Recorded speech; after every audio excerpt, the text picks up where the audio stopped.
everyone, I'm Dwayne Shigg, and this is Talking Books. How are you? Dreamers, doers, believers, and achievers. This is the place for people who like books, reading them and writing them. Talking Books, and today, this time on our show is no exception. We have an exciting book for you. Writer Jim Price. Let's welcome him to Talking Books. How are you, sir? Thank you. I'm doing very well. Thank you. I appreciate giving the opportunity to be a part of this, and I look forward to us discussing the book more. Great. He is the author of Adventures of Harold from the Hood. I love that title, man. The Adventures of Harold from the Hood. I like that. So give us a quick introduction about yourself before we get started on this conversation. Okay, so yeah, like I said, I'm a first-time author, children's book author. I'm born and raised in Springfield, Massachusetts, the same place as Dr. Seuss. Was born and raised and everything. Good company.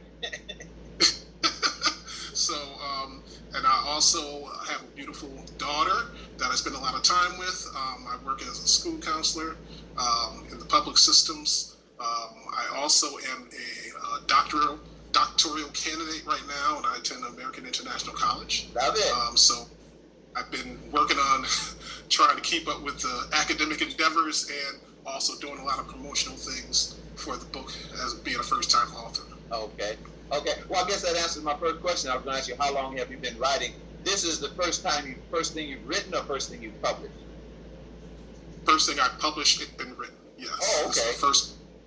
It's going to be a series, but this is just the first book in the series. I already have some other things already written. I just got to get them to print, but I've just been focusing now on this first release, right, so that I can get traction and attention about the book and the series, and then moving forward as I have more books come out, then we'll be in a good situation.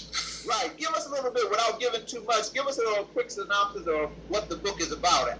The Adventures of Harold from the Hood. I love that title. Yes. So a little bit about the book is it's about social skill building for children, for young children up to like middle school ages. So it's all about social skill building, social interactive skill building, things of that nature. So this book in particular is focused on accepting others' differences, being able to collaborate and work together with others, learning how to, be in unison and kind of working together with other people, other kids and stuff like that when you have a lot of things going on. So this teaches a lesson about acceptance of others and kind of like diversity and things of that nature. Okay. So that's the to go with this book. Okay. A lot of adults could use that book, Brother Price. I'm told that quite often. Like, yeah, there's some adults who could actually, learn something from it. Exactly. So, where did the idea from the book come from? What was the motivation?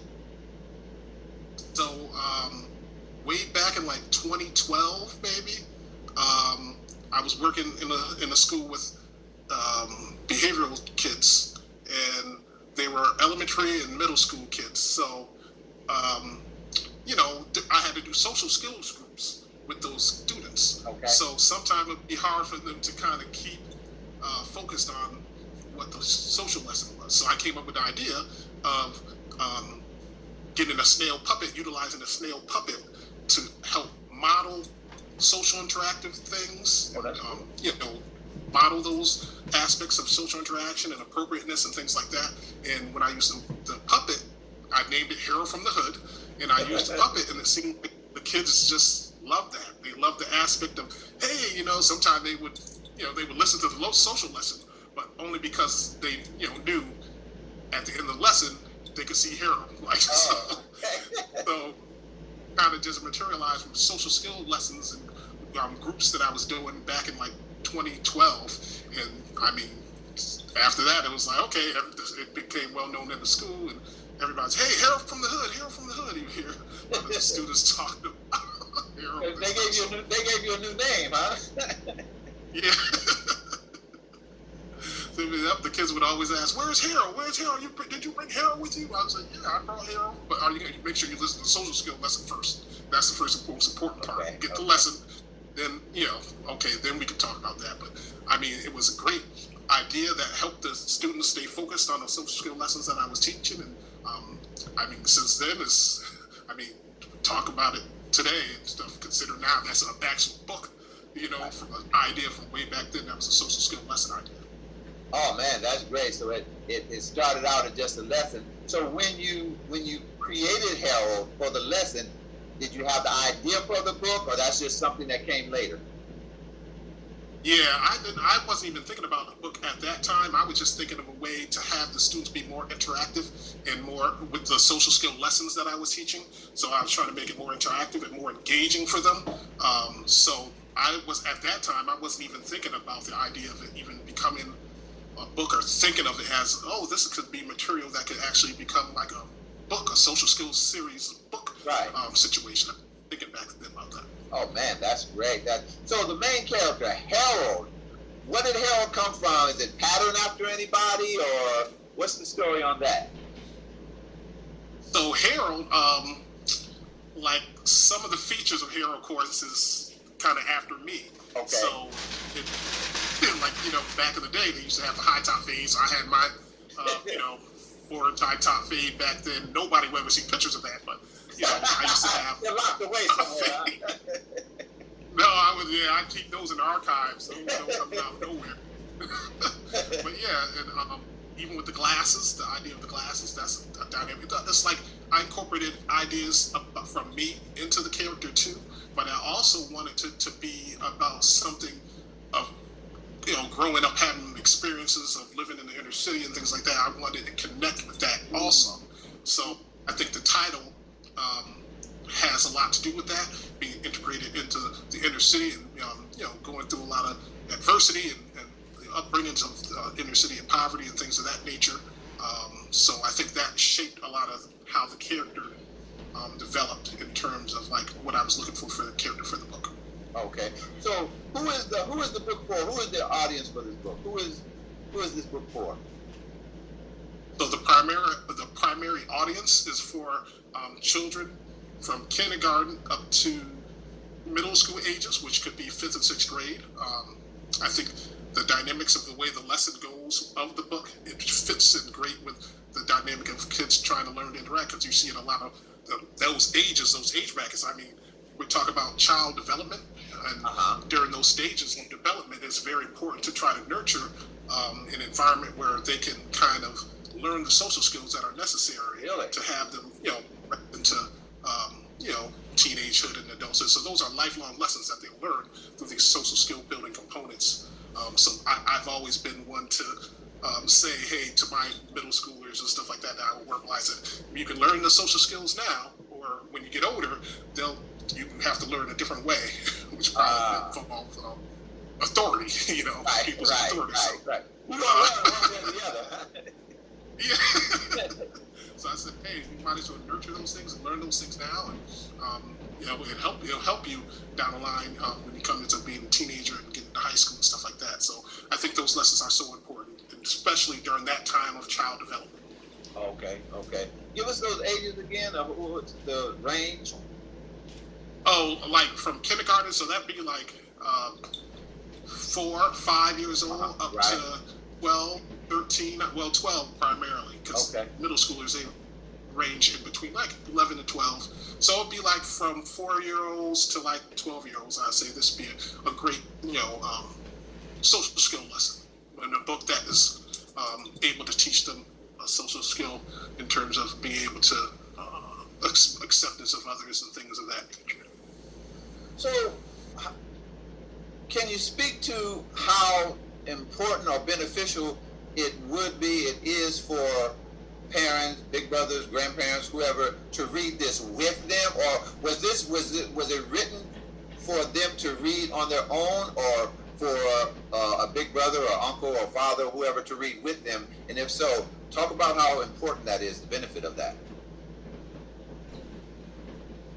I think both of those dynamics are very important for the kids that haven't got to that standpoint of being able to actually, read a lot of the material. Right. I think that makes for a great dynamic for sharing, interacting with family. If a big brother or a big sister or an aunt or uncle read the book, but at the same time, when you get to that other bracket where there's the older population of kids who can share that kind of dynamic on their own and read it on their own, I mean, they could still share with their friends too and have that dynamic, or even they could read it to their family. And I mean, it just promotes so much of educational growth in terms of literature and reading and togetherness and things of that nature. So, I mean, that's what I really wanted the book to be about, is bringing people together, families together, and being able to have them have a fun experience and also learn something at the same time. Well, that is great. Now, Mr. Price, let me ask you a question. Was this a slick way of getting adults to get understanding of some social skills? Because the book is good for kids, but some of the stuff you talked about before we went on, some older people need that. So were you trying to teach some older people coming around the corner, in a slick way? Is that what you were doing? Well, I mean, the climate, I mean, it is interesting because, I mean, the climate dynamics of the population that we live in and society and how we live in today, right. I mean, you see a lot of those elements now where they're talking about unity and togetherness and working together and being able to, do things together, acceptance of other people's differences, whether it be culturally, religiously, however, dynamic it is. So that's the element, a lot of the elements that's been going on in the country and in the society as a whole. And I thought it was a great opportunity to be able to bring to the table some of those elements, but bring it from a perspective where we're incorporating the younger generation, right. But also be able to have the message being brought to adults as well, like, the people who are reading these stories to the kids and stuff like that. Because this is definitely a lesson that can go across the board. Everybody should, be in a position to want to be understanding and accepting other people's differences and things of that nature. Okay. You mentioned that the book is helping with social skills without, giving away too much. Can you mention maybe one or two of the social skills that you talk about in the book? So one of the big dynamics is about the aspect of not always having things go as you plan them to go. Sometimes kids, or even adults, we have these situations where we are expecting things to go a certain way, and maybe some of those times those dynamics don't always play out the way, or those situations don't always play out the way that we expect them to. Yeah. That's one aspect of it, is being learn the acceptance of having things not always go the way that we plan them to, but always at the same time keeping a mindset that, hey, if this situation didn't happen or that situation didn't work out, there's still opportunities for other situations to happen. That's good. That's good. That's very significant. Man, I keep telling you, this sounds like a book for kids to read to their grandmother, to their father, to their mother. Because everybody's gonna get help from this. That's I like that. What is, and you may have mentioned it, but what is the takeaway from reading the book? Is there a specific takeaway that you want the people to get from reading the book? Yes, the main takeaway that I feel is so important is that despite how other people may be with their differences, there's usually always things that people find that they might like, that if they're different from one another, they might have things that are in common, things that they like, they both like, people like. But if you never open yourself up to accepting other people's differences and things like that, extend yourself to sharing dialogue or conversation about certain things, then you would never know that you have things in common. So I think that's one of the main themes, is being able to understand that, yes, people can be different. People are different. People have different likes and dislikes. People are different cultural-wise, economic status, all that kind of things. But if you actually have dialogue and talk and have conversation, you may find that you actually have things in common, and that can bridge the gap to having there be more acceptance across the board. The title, you talked about the title. It came from just wanting to be relatable, practical. Is that pretty much where the creation came from? Or did it come from some other place? It came from kind of like parts of my own upbringing, but it also wanted it to be like, okay, well, there's hoods in the hoods, but there are also neighborhoods, so it like collaborate goes across the board where, a hood is a hood, a neighborhood is all, like somebody, you're going to be living in some place where there's going to be interactions, social interactions with other people, and that dynamic is that. So that's kind of like where that came. Right. So what's the... Go ahead.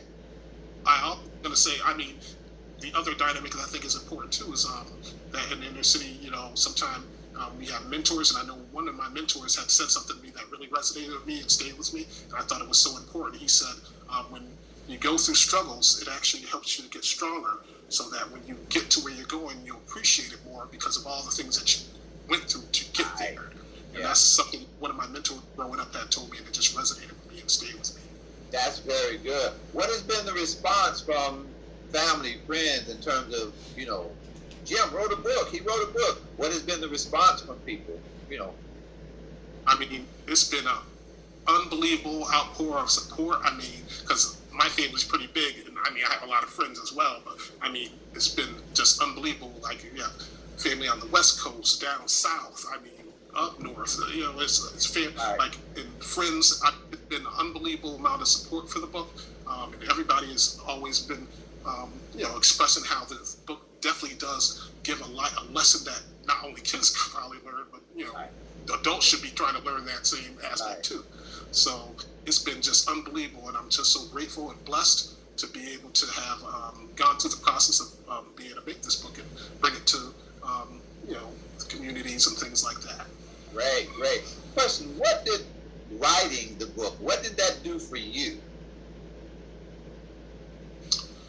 I felt like it actually made me work on the creative side, because of growing up, I used to always draw. I was a pretty good drawer. And then the social skill lessons that I would do, sometimes those would just be kind of off the top of my head. I would just incorporate things in addition to the social skill lesson, and it would work. So, I was thinking, well, just it opens up creative minds to be able to think about the dynamic and the direction that you want to go in with the book. Like most of my ideas, I would jot down something, and then maybe it wouldn't be totally fleshed out. And then as I went along and got more ideas, incorporated more ideas and fleshed it out more, then all of a sudden it would become a full concept, a social skill concept that I'd say, okay, well, this will work. But there was definitely a lot of, editing and going through the process of trying to feel like, I'm conveying the message right, but at the same time, I'm making it so, the young generation can understand it in that sense, Okay. Kind of make it real. Right.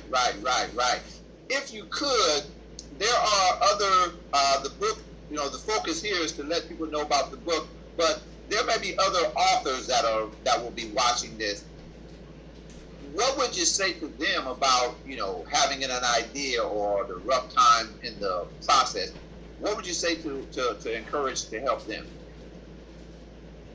I would say if you have an idea, always keep those ideas and keep fleshing them out until you feel like you are where you want to be with that concept or whatever the idea is for the book. And also just keep faith and always don't give up. Like, I know there's sometimes you're trying to go through the process of getting published, and then even when you get to that point where, okay, well, somebody's going to work with you, you still have to go through all the editing and all the other things and the business side of it to make sure that, everything, like, is incorporated properly and also in the way that you want the image of the project to be. You know what I mean? Right. So I think that dynamic would be something I think just push forward and continue on, and don't give up, and flesh out your ideas, and and if you're trying to do some good things happen. I like that. So what's next? What's next for you and Harold?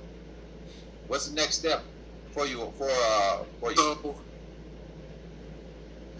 right now, I've just been doing setting up book signings and things like that in the local community and things of that nature. I am going to be having my book shown in an upcoming film called Mermaids and Dolphins. I became friends with an executive producer who's been very cool, like a cool guy. He's just been kind of like behind the scenes, kind of giving me ideas about things. And I do have a plan to try to at some point down the line, maybe this develop into like an animated TV like series. Oh, that's good. So those are the plans. Those are the plans in place. So.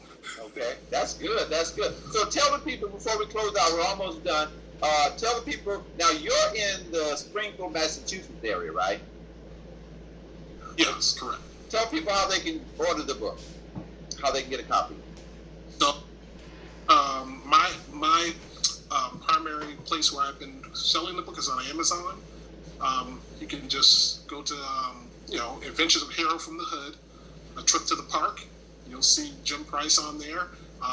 So it is selling on Amazon currently right now.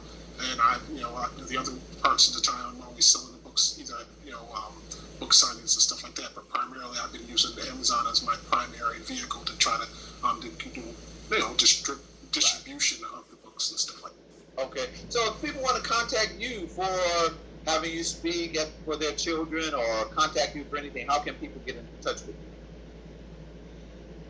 you? Anybody, if you need to get in touch with me, you can reach me at my email, which is jimpric@yahoo.com. So I do check my email frequently, and there's always things and events coming up. I just did an event not too long ago where I was interviewed, and talking about the book. So I do get involved in a lot of things, and there's been a lot of, like the Dr. Seuss exhibit that we have here in Mass. I'm actually in the process of working with them to do like a community event to sign books at the exhibit for Dr. Seuss at the exhibit there. So I got a call, confirmation from them that they're going to be looking to set that up. I'm hoping, I don't know, this pandemic stuff, we're going to see how it goes, but we're just going to try to make things happen the best we can. I always feel it's important to go do for the community if I can, and do for the kids especially. So those are some things that I have trying to work on currently right now. That's great. That's great. If you've been watching Talking Books with Jim Price, he is the author of The Adventures of Harold from the Hood. Powerful title. I love that. Very practical book. And so you need to get your copy for your son, daughter, grandchild, whatever the case may be. So one more time, give us where they can get it and how they can reach you. So my book is selling on Amazon. You could just put in The Adventures of Hero from the Hood, a trip to the park, and you'll see my book there on Amazon. And also, if you want to get in touch with me with any other things that are going on, you can reach me at jimpric@yahoo.com. And I do check my email frequently, so that's primarily been my vehicle for staying in contact and setting up events and things like that. So you can reach me through those two channels, that channel, and get my book on Amazon as well. All right. Thank you so much for being with us on Talking Books. And those of you who are watching, need to go out and get copies plural of this great book. If you want to talk about your book and you want to reach us, you can contact me at drshigg@gmail.com. That's drshigg@gmail.com, and we can make an appointment for you to talk about your book also. Thank you so much, Mr. Price. I greatly appreciate your time. Thank you. I appreciate you having me, and I mean, it's been a great experience, and I'm continued blessings, and it's just been a great opportunity. I appreciate it so much. Thank you so much. Hold on one second. You have been watching Talking Books. I'm Dwayne Shigg, and this is Jim Price, the author of The Adventures of Harold from the Hood. Stay encouraged, be blessed, and I want you to remember that the dream is doable, so go get it. Stay encouraged, be blessed.